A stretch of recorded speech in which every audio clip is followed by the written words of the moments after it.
Hi friends, ಎಲ್ಲರಿಗೂ ಕೂಡ ಮತ್ತೊಮ್ಮೆ ನಮ್ಮ ಚಾನಲ್ಗೆ ನಿಮಗೆ ಸ್ವಾಗತ. ಇವತ್ತಿನ ಒಂದು ವಿಡಿಯೋದಲ್ಲಿ ಏನಪ್ಪ ಅಂತ ಅಂದರೆ ಸಹಕಾರ ಬ್ಯಾಂಕುಗಳಲ್ಲಿ ಖಾಲಿ ಇರ್ತಕ್ಕಂತಹ ನೇಮಕಾತಿಗೆ ಸಂಬಂಧಪಟ್ಟಂತೆ ಈಗ ನೋಟಿಫಿಕೇಷನ್ ಬಂದಿದೆ. ನೇಮಕಾತಿ ಪ್ರಕಟಣೆ ಕೂಡ ಆಗಿದೆ. ಇದಕ್ಕೆ ಸಂಬಂಧಪಟ್ಟಂತೆ ನೋಟಿಫಿಕೇಷನ್ ಅಫಿಷಿಯಲ್ ಆಗಿ ಈಗ ಬಿಟ್ಟಿದ್ದಾರೆ.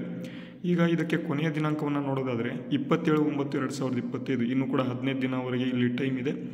ಯಾರ್ಯಾರು ಈ ಒಂದು ಹುದ್ದೆಗೆ ಅರ್ಜಿಗಳನ್ನು ಸಲ್ಲಿಸಿಲ್ಲ ಎಲ್ಲರೂ ಕೂಡ ಅರ್ಜಿಗಳನ್ನು ಸಲ್ಲಿಸಬಹುದು. ಅರ್ಜಿ ಸಲ್ಲಿಸಲು ಪ್ರಾರಂಭದ ದಿನಾಂಕ ಆಲ್ರೆಡಿ ಪ್ರಾರಂಭ ಆಗಿದೆ 28/8/2025 ನೋಡಿ. ಇದಕ್ಕೆ ಸಂಬಂಧಪಟ್ಟಂತೆ ಸಂಪೂರ್ಣ ಮಾಹಿತಿಗಳನ್ನು ನೋಡ್ಕೊತಾ ಹೋಗೋಣ. ನೋಡಿ, ಕಿರಿಯ ಸಹಾಯಕರು 14, ಗಣಕಯಂತ್ರ ನಿರ್ವಾಹಕರು 4, ಸಿಪಾಯಿ 16, ರಾತ್ರಿ ಕಾವಲುಗಾರರು 8, ವಾಹನ ಚಾಲಕರು 2, ಗನ್ಮ್ಯಾನ್ 1. ಟೋಟಲ್ ಆಗಿ 45 ಹುದ್ದೆಗಳು ಇಲ್ಲಿದ್ದಾವೆ. ವೇತನ ಶ್ರೇಣಿ ನೋಡಬಹುದು. ಬೇರೆ ಬೇರೆ ಹುದ್ದೆಗಳಿಗೆ ಬೇರೆ ಬೇರೆ ವೇತನ ಶ್ರೇಣಿಯನ್ನು ಇಲ್ಲಿ ಕೊಟ್ಟಿದ್ದಾರೆ. ಕಿರಿಯ ಸಹಾಯಕರು ಅಂತ ಅಂದರೆ ಇಲ್ಲಿ SDA ಅಥವಾ ಸೆಕೆಂಡ್ ಡಿವಿಷನ್ ಅಸಿಸ್ಟೆಂಟ್ ಅಂತ ನಾವು ಕರಿತೇವೆ. ಇದರ ಬಗ್ಗೆ ನಿಮಗೆ ಮಾಹಿತಿ ಗೊತ್ತಿರಲಿ. ಅದೇ ರೀತಿ ಇಲ್ಲಿ ವಿದ್ಯಾರ್ಥಿಯನ್ನು ನಾವು ನೋಡೋದಾದರೆ ಕಿರಿಯ ಸಹಾಯಕ ಹುದ್ದೆಗಳಿಗೆ ದ್ವಿತೀಯ PUCಯಲ್ಲಿ ಉತ್ತೀರ್ಣರಾಗಿರಬೇಕು. ಕನ್ನಡವನ್ನು ಓದುವ ಸಾಮರ್ಥ್ಯದ ಜೊತೆ ಕನ್ನಡದ ಜ್ಞಾನ, ಬರೆಯುವಿಕೆ, ಕನ್ನಡದನ್ನು ಸ್ವಚ್ಛವಾಗಿ ಮಾತಾಡೋದು ಇಲ್ಲಿ ಮತ್ತು ಅರ್ಥ ಮಾಡ್ಕೊಳ್ಳೋದು ಬೇಕಾಗಿರ್ತದೆ. ಕಂಪ್ಯೂಟರ್ ಆಪರೇಷನ್ಸ್ ಮತ್ತು ಅಪ್ಲಿಕೇಶನ್ ಜ್ಞಾನ ಇರಬೇಕು. ಆದ್ಯತೆ ನೋಡೋದಾದರೆ ಭಾರತದ ಕಾನೂನಿನ ಅಡಿಯಲ್ಲಿ ಸ್ಥಾಪನೆಯಾದ ಯಾವುದೇ ವಿಶ್ವವಿದ್ಯಾನಿಲಯದಿಂದ ಪದವಿಯನ್ನು ಹೊಂದಿರತಕ್ಕಂಥ ಹಾಗೂ ಅನುಭವ ಹೊಂದಿರತಕ್ಕಂಥ ಒಂದು ಅಭ್ಯರ್ಥಿಗಳಿಗೆ ಆದ್ಯತೆಯನ್ನು ನೀಡಲಾಗುವುದು ಕೊಟ್ಟಿದ್ದಾರೆ. ಗಣಕಯಂತ್ರ ನಿರ್ವಾಹಕರು ಅಂತಿದೆ. ದ್ವಿತೀಯ PUC ಅಥವಾ 3 ವರ್ಷದ ಡಿಪ್ಲೊಮಾ ಇನ್ ಕಮರ್ಷಿಯಲ್ ಪ್ರಾಕ್ಟೀಸನ್ನು ಮಾಡಿರ್ತಕ್ಕಂಥವ್ರು ಇದಕ್ಕೆ ಅರ್ಜಿಗಳನ್ನು ಸಲ್ಲಿಸಬಹುದು. ಅದೇ ರೀತಿ ಸಿಪಾಯಿ ಹುದ್ದೆಗಳಿಗೆ SSLCಯಲ್ಲಿ ಉತ್ತೀರ್ಣರಾಗಿದ್ದು ಕನ್ನಡವನ್ನು ಒಂದು ಭಾಷೆಯಾಗಿ ಓದಿರ್ತಕ್ಕಂಥವ್ರು ಅರ್ಜಿಗಳನ್ನು ಸಲ್ಲಿಸಬಹುದು.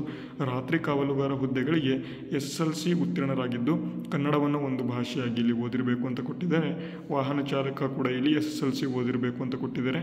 ಗನ್ಮ್ಯಾನ್ ಕೂಡ SSLC ಓದಿರಬೇಕು ಅಂತ ಇಲ್ಲಿ ಕೊಟ್ಟಿದ್ದಾರೆ. ಮತ್ತು ಮಾಜಿ ಸೈನಿಕರಿಗೆ ಅಲ್ಲಿ ಆದ್ಯತೆಯನ್ನು ನೀಡಲಾಗುವುದು ಅಂತಲೂ ಕೂಡ ಇಲ್ಲಿ ಕೊಟ್ಟಿದ್ದಾರೆ. ವಯೋಮಿತಿ ನೋಡೋದಾದರೆ ಪರಿಶಿಷ್ಟ ಜಾತಿ, ಪರಿಶಿಷ್ಟ ಪಂಗಡ ಅಥವಾ ಇತರೆ ಹಿಂದುಳಿದ ವರ್ಗಗಳ ಪ್ರವರ್ಗ 1ಕ್ಕೆ ಸೇರಿರುವ ಅಭ್ಯರ್ಥಿಗಳಿಗೆ 40 ವರ್ಷ, ಇತರೆ ಹಿಂದುಳಿದ ಒಂದು ವರ್ಗದ ಅಭ್ಯರ್ಥಿಗಳಿಗೆ 38 ವರ್ಷ, ಸಾಮಾನ್ಯ ವರ್ಗದವರಿಗೆ 35, ಮಾಜಿ ಸೈನಿಕ ಅಭ್ಯರ್ಥಿಗಳಿಗೆ ಕನಿಷ್ಠ 15 ವರ್ಷ ಸೇವೆಯಲ್ಲಿ ಸಲ್ಲಿಸಿರುವ ಒಂದು ಅಭ್ಯರ್ಥಿಗಳಿಗೆ 45 ವರ್ಷ ಅಂತ ಕೊಟ್ಟಿದ್ದಾರೆ.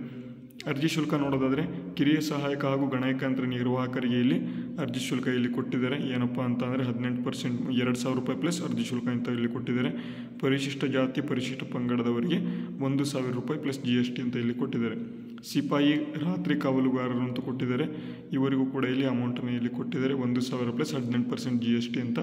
SC ST ಅಥವಾ ಇತರೆ ಹಿಂದುಳಿದ ಪ್ರವರ್ಗ 1ಕ್ಕೆ ₹500 ಪ್ಲಸ್ GST ಅಂತ ಕೊಟ್ಟಿದ್ದಾರೆ. ಓಕೆನಾ. ಅರ್ಜಿ ಸಲ್ಲಿಸೋದಕ್ಕೆ ಮಾಹಿತಿಗಳನ್ನು ಈಗಾಗಲೇ ಕೊಟ್ಟಿದ್ದೇನೆ. ಇದು ಜಮಖಂಡಿಯಲ್ಲಿ ಇರತಕ್ಕಂತಹ ಒಂದು ಸಹಕಾರಿ ಬ್ಯಾಂಕ್ಗಳಿಗೆ ಅಥವಾ ಕೋಆಪರೇಟಿವ್ ಬ್ಯಾಂಕಿಗೆ ಇರತಕ್ಕಂಥ ಒಂದು ನೇಮಕಾತಿ ಇದು. ಇದಕ್ಕೆ ಸಂಬಂಧಪಟ್ಟಂತೆ ನೋಟಿಫಿಕೇಷನ್ಗಳನ್ನು ನಮ್ಮ ಒಂದು ಟೆಲಿಗ್ರಾಮ್ ಚಾನಲಲ್ಲಿ ನಿಮಗೆ ಫ್ರೀಯಾಗಿ ಕೊಟ್ಟಿರ್ತೇವೆ. ಎಲ್ಲರೂ ಕೂಡ ಹೋಗಿ ಇನ್ನು ಹೆಚ್ಚಿನ ಮಾಹಿತಿಗಳನ್ನು ಅಲ್ಲಿ ನೀವು ಪಡೆದುಕೊಳ್ಳಬಹುದು. ಈ ಒಂದು ವಿಡಿಯೋ ನಿಮಗೆ ಯೂಸ್ಫುಲ್ ಆಗಿದ್ದಲ್ಲಿ ವಿಡಿಯೋಗೆ ಒಂದು ಲೈಕ್ ಮಾಡಿ, ಶೇರ್ ಮಾಡಿ, ಸಬ್ಸ್ಕ್ರೈಬ್ ಯಾರಾದರೂ ಮಾಡ್ಕೊಂಡಿಲ್ಲ ಅಂತಂದರೆ ತಪ್ಪದೇ ನಮ್ಮ ಚಾನಲ್ನ ಸಬ್ಸ್ಕ್ರೈಬ್ ಮಾಡುವುದನ್ನು ಮರಿಬೇಡಿ ಅಂತ ಹೇಳ್ತಾ ವಿಡಿಯೋನ ಇಲ್ಲಿಗೆ ಮುಗಿಸ್ತೇನೆ. ಮುಂದಿನ ವಿಡಿಯೋದಲ್ಲಿ ಸಿಗೋಣ. ಅಲ್ಲಿವರೆಗೂ ಜೈ ಹಿಂದ್, ವಂದೇ ಮಾತರಂ.